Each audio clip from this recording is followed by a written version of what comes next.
Reykjavik.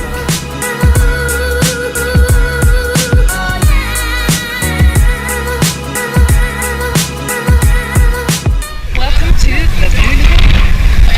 Now, after a 2-hour flight, pretty stressful, we've come straight to the Blue Lagoon. It's good to do this kind of tour on the way in from the airport because it's not very far. I mean, this is not really something that I would do generally, but I'm trying to show you all the top spots, places to go in Reykjavik. So it's quite nice. It's just like bath water. It's beautiful. The steam coming off of it.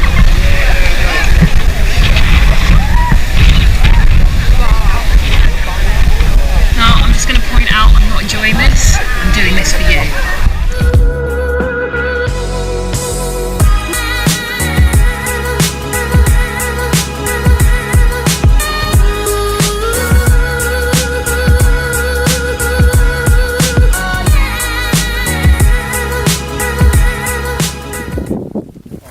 Okay, so we are now about to go into a cave. We're all set. I'm all set. And I'll let you know what it's like from the inside.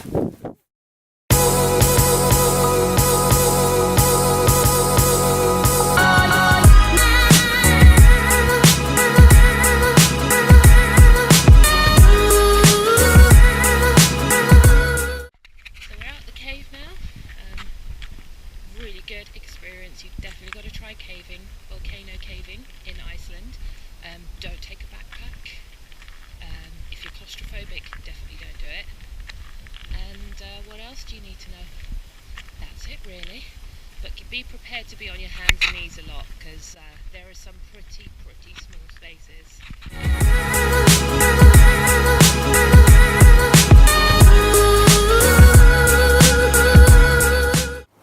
So we've booked a 15-hour tour with Extreme Iceland and we've just done the caving tour and now we're waiting for our pickup to do the Golden Circle and then a bit later we are going to chase the Northern Lights.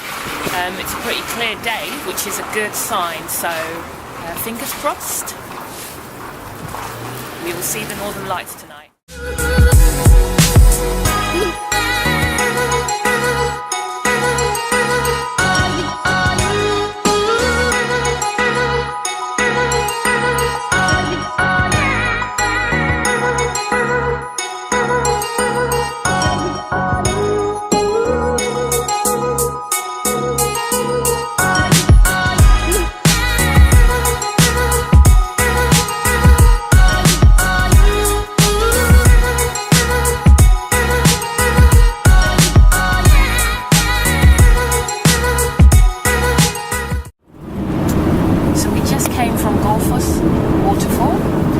I did try and talk to you there, but it was so windy and so noisy, so you couldn't really hear me and I basically sounded like this.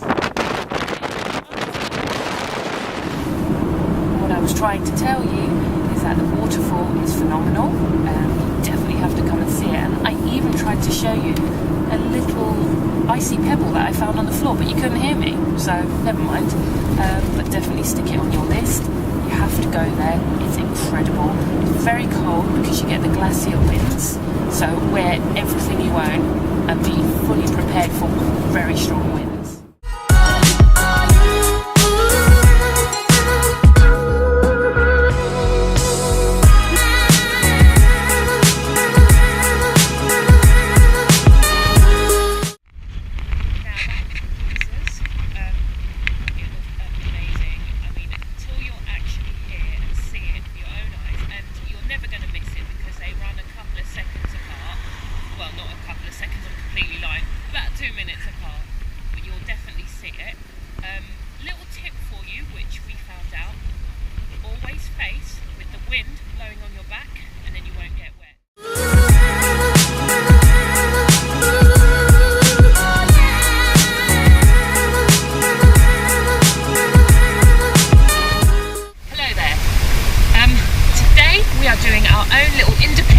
sightseeing tour of Reykjavik.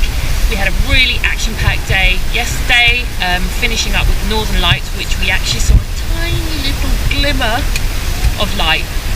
But today we haven't booked anything. Thought we'd just take a little walk around, have a look what's out there ourselves. So we're doing our own guided tour.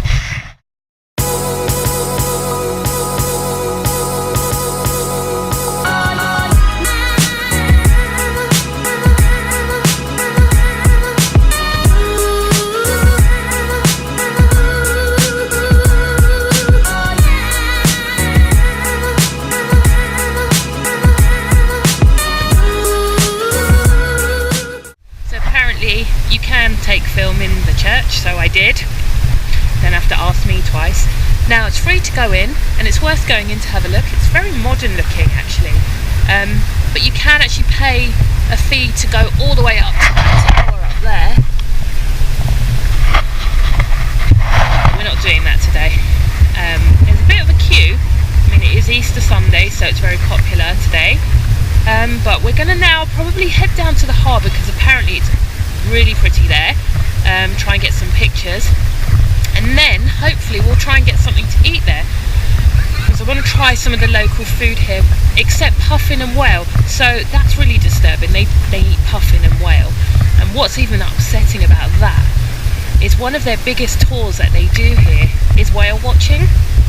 So can you imagine, you're on this tour, you see a beautiful whale swimming past you, and then you're pretty much like, hey, want to come back to mine for dinner? Little does the whale know that you actually mean come back for dinner, like he is dinner. So if he's like, oh, do you want me to bring anything? You're like, yeah, just bring yourself. But anyway, we're not going to eat that.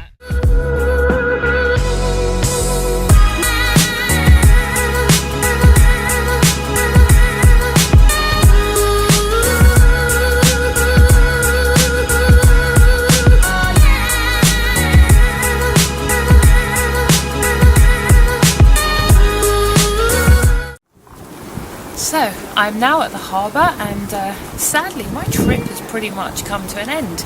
3 days, definitely enough time. Well, you could probably do a bit more. There's actually a lot to see. I mean, the typical tours we've actually done, which is the Blue Lagoon. This is something we did on the way in from the airport, which is the best way to do it because it's actually not so far from the airport.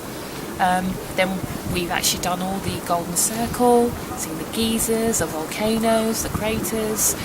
I mean, other than that, if you've got more time here, you can actually go quite further out from Reykjavik and actually go and see some of the volcanoes, actually do some hiking. There's some amazing hiking to do here. Today we've actually just taken time out to just walk around the city ourselves. There's a lot to see. There's a big influence with American and British. Loads of restaurants that cater to like American diners and steakhouse, grill houses, to like traditional English pubs, you name it. I definitely recommend coming here. I would say it's a little pricey, so do expect things to be quite expensive.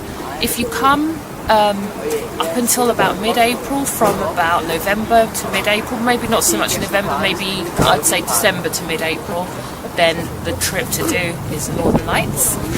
They pick you up late in the evening, take you way out of the city, away from lights and all the pollution, and you can pretty much see, hopefully, the Northern Lights, which is the most amazing experience. You can't actually tell anybody how it feels until you physically see it. It's something to definitely experience. I mean, if you don't see the lights, don't ever come here thinking, I'm going to see it, because you're just going to set yourself up for disappointment. But I think this is an amazing place, and what are you waiting for? Book it. If you found this very informative, you know what to do. Hit the subscribe button to Through Jess's Window, and hopefully you will be on my next trip with me. Goodbye.